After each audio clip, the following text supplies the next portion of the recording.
calendar may still say it's winter, but at Pine Knoll, all sights are set on summer. Construction is underway for a brand new pool. We'll show you the progress. Over at the high school, no groundbreaking just yet, but plans for the new tennis courts are being finalized. We'll bring you up to speed. Winter is still hanging on. With the ups and downs of warmer than freezing temperatures, there are concerns tonight about ice dams. Those stories and recreation basketball playoff action just ahead on ELCAT News Week in Review.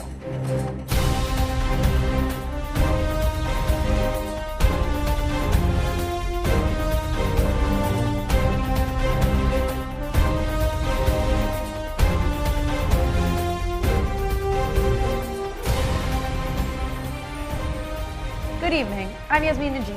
And I'm Alexi Cohan. We begin today with progress on the new pool at Pine Knoll.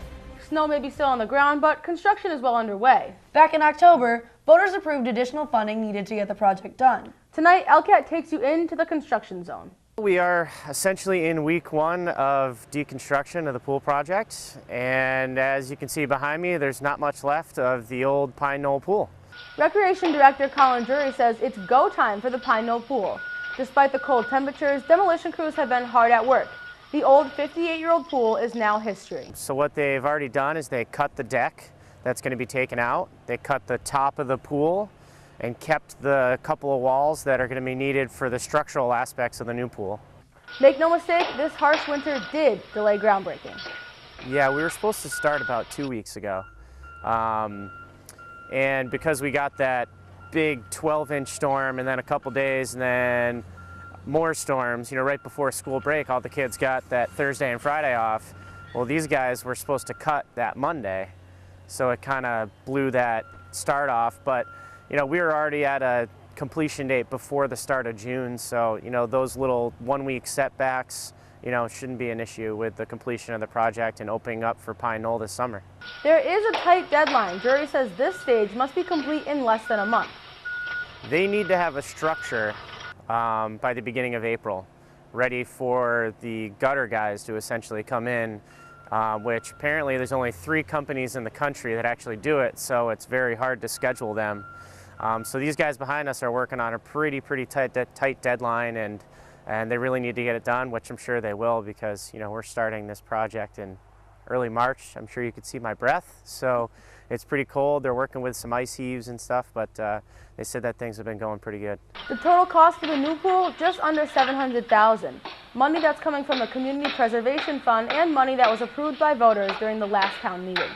$687,300 is the total of what's happening behind me, start to finish. Barring any change orders on what they find in the ground at this point, we haven't heard of anything. Which is good because there's a hole behind me. So, they haven't found anything bad, to this point, which is great. So that means we're on target, we're on budget, and going forward, at this point, it's all kind of scheduled. The new pool, we know how much that's going to cost. It's this part, getting it ready for the new pool where a couple of curveballs could be thrown in, and after week one, no curveballs, so straight fastballs to this point. So far, on budget, on schedule, and on target to open this summer. Drury says it's a win-win. To finally see the ground start coming up and the old pool start coming out and picking out the colors and all the different stuff for the new pool, it's really exciting because, one, we're going to help the environment, which is nice to not, pump 300,000 gallons of water somewhere. And, two, to have a pool that's going to stay warm, the chemicals are going to stay true, and it's going to have a couple extra features, including ADA accessibility and stuff like that. It's nice. I came from private rec where I had a 5-year-old pool, and I came to East Long Meadow and I had a 58-year-old pool. So it's exciting to have a new pool for the town. So it's exciting to start pulling marketing, together to let the town of East Long Meadow know that we're going to have memberships, we're going to have swim meets up here, we're going to have, extra programs and swim lessons and all that type stuff. So it's exciting. Drury says the rec department has already received inquiries about memberships to the new Pine Knoll pool. Also back in October, the town approved funding for new tennis courts at East Long Meadow High School. Voters agreed that the current courts are not only in rough shape, but dangerous. So what's happened since that vote? Snow may be covering the old tennis courts at East Long Meadow High School, but plans are heating up to get the brand new courts in place. We are currently in the design phase with Gale Associates, looking over 3 or 4 different options, and by the end of next week we should be off and running with a design. Remember the old courts? This is file video of what they look like before this winter, riddled with cracks, grass, potholes, and an old rusted fence. Many people who use these courts called these conditions unsafe. Bruce Fenney, facilities manager of the East Longmeadow DPW, says several design options are under consideration. One option, to move the location of the courts. Some of the options that were presented to us were relocating the existing 6 tennis courts out to the back of the stadium field, and then reorienting the existing courts in a certain way for a more north-south I guess direction. I guess it's more advantageous as far as tennis. However, funding is an issue. But looking at some of the options this past week, we found that probably relocating the existing courts is not going to be an option just because of the cost involved. You're almost doubling the cost of the courts, so I don't think we have the money to do that. So what is the time frame, and when will residents be able to use the new courts? Well, we're good. Obviously, first the design phase takes place. Then after that, the estimating phase and the bid documents are prepared. But as far as groundbreaking, that probably won't take place till school gets out in June. As for questions on whether the new courts will be up and running at all this summer, probably not. The construction process is probably going to take a good 2.5 months. So it probably won't be open till the end of August. But, Fenney says, the end product will be worth the wait. We're going to end up grounding the existing courts in place, using all that good asphalt as a good base, and then removing all the existing fence, redoing obviously the asphalt in a plexi-track surface, just almost like out at the stadium. It's a little smoother. So we have the courts, the fencing, new lighting, and then some of the alternates would be some windscreens, I believe some kind of scoring devices for those facilities, and maybe some kind of storage shed for all the equipment that's going to be involved with that. Mother Nature just can't seem to make up her mind. From 50-degree weather last weekend to more snow this week. With so many ups and downs, there is some concern about melting, potential flooding, and ice dams. With all the snow we received this winter, cities and towns across Massachusetts are bracing for what might happen when all the snow and ice melts. Ice dams and flooding, both on the watch list. However, here in East Longmeadow, the DPW says they are not too concerned thanks to where the town is located. Not at all, not in East Longmeadow. We have if there's flooding, if there's excessive water, we have a very good drainage system in East Longmeadow. We have a high water table to start with, so there isn't a lot of room for extra water, but we have a good system in East Longmeadow. I don't anticipate any problems with that at all. As for your home, experts say snow-covered roofs can lead to thick edges of solid ice that can build up along your eaves.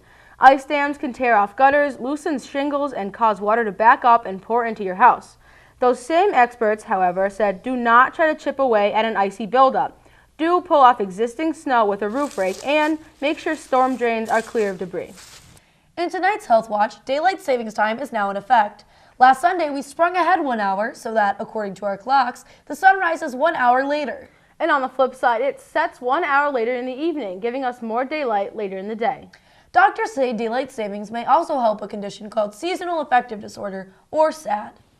Some also call the condition winter blues. Whatever the term, doctors say SAD is a form of depression that can be debilitating. Shorter days, longer nights, and less exposure to sunlight are all contributing factors.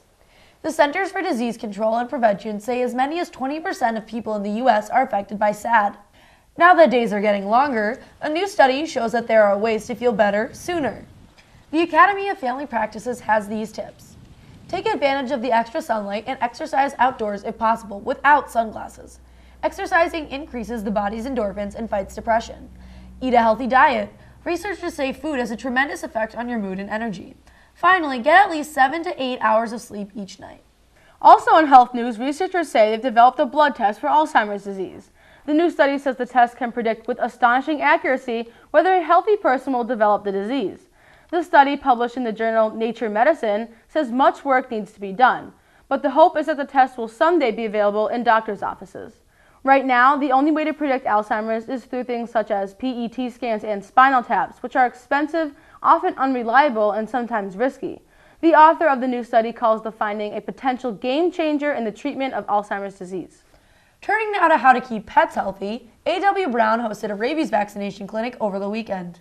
Pet owners also turned out to get their dogs licensed through a special program with the town. The vaccinations were offered Saturday through a partnership with students from Holyoke Community College's Vet Tech Club. We do fall and spring clinics here. We worked with A.W. Brown a lot in the past, so it's kind of like just expected now. We did one in the fall. We did maybe 35, 40 people, and we're expecting maybe between 75 and 100 now. Yeah, it's a good turnout, and it's cheap, it's easy. They can just license their dogs here. They don't have to go to the town. It's all in one spot, so it's a really good thing for the East Longmeadow residents. Tom Wheeler, owner of A.W. Brown, says it's a great partnership. One-stop shopping for pet owners to do the right thing by getting their dogs the rabies vaccination and getting them licensed by the town. They're here also as volunteers. It's an educational thing for them as well as a community service event for them to do in the community as part of their own college education. So it's a great event that brings a lot of different people together in the community. Besides A.W. Brown, it also brings together these other pet owners and rabies. Obviously, getting a rabies shot and having your dog licensed is an important part of having a dog, and being a responsible dog owner means they need to have a rabies shot, and they're getting a nice price on the rabies shot as well as the dog license. They're getting some discounts on that, so that's nice. Wheeler says A.W. Brown often hosts such events as a way to give back to the community. We realize that it's a lot of who we are and what we like to do, and we have a lot of great customers who like to shop here, and we feel like we're part of the.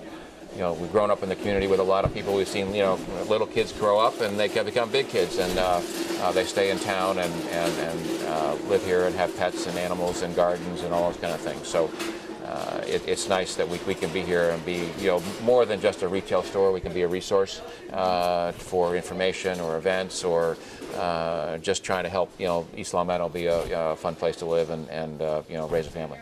The HCC Vet Tech Club is hoping to lend a hand at a similar clinic at A.W. Brown in the fall.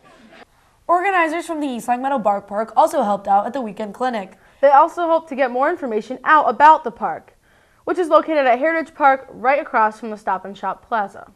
We've been up and running for about a year and a half now, a little over a year and a half, and we have over 600 dogs registered to the park.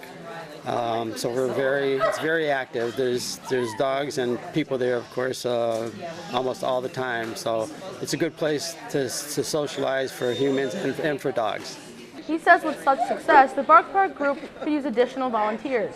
We could use volunteers as monitors, to be at the park and to make sure rules are being complied with and that it's staying clean, that the park is, well maintained. We are always in the market for donations in terms of playscapes and things for the dogs to play on. For more information about the East Longmeadow Bark Park, you can check out their website at elbarkpark.com. East Longmeadow High School Spartanum 2014 is now in the history books. Yes, you had a skit in Spartanum, didn't you? Yes, I wrote and directed Superhero Family Feud, and you were a stage director? Yep, I was backstage director. Everything went really well, and it was an excellent show. The audio was awesome. There were a lot of great music skits. There was Sarah LaRoe singing 100 Days, 100 Nights, the Beluzzo sisters, Lauren Beluzzo and Kristen Flanagan by herself doing the piano. What was your favorite? Oh, man, it's hard to choose a favorite. Your skit was definitely really funny, though. Thank you very much. So was the dating game. Jack Dolan and Ryan Emilio, who also wrote the entire Spartanum script, wrote that skit, produced it, directed it, everything. They're in my skit as well. Great bunch. Yep, it was a great night for everyone, and after weeks of rehearsal and preparation, students put on the annual talent show of sorts on March 7th and 8th to rave reviews.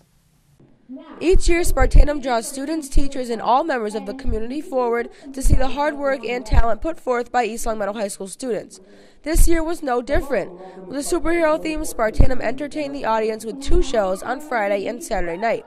Masters of Ceremony were seniors Benjamin O'Connor, Matthew O'Brien, Natalia Masidi, and Thomas Kay. In between the carefully practiced lines of the MCs came the acts. There were some unbelievable musical acts like Funky Buckets with Avery Singh and his percussion group,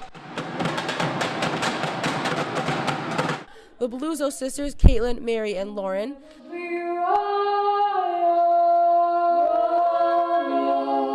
Ross sisters, Laura and Charlotte, performing Spirit of Radio.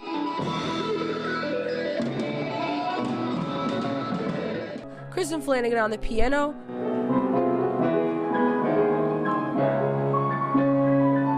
Aria Bracci singing her own medley.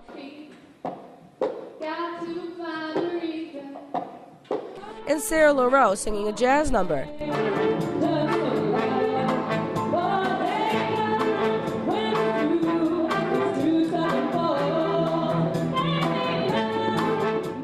Of course, there are also some unbelievable dancers, like Becca Varney and her gymnastics crew, and Jenny Shinkrook, who performed her own solo dance, and the senior girls. There were even some yo-yoers who performed,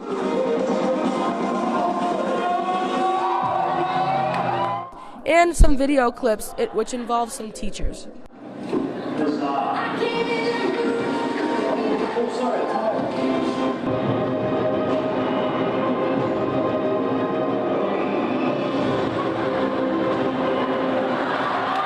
The talent of the cast and crew was obvious, and everyone enjoyed the show.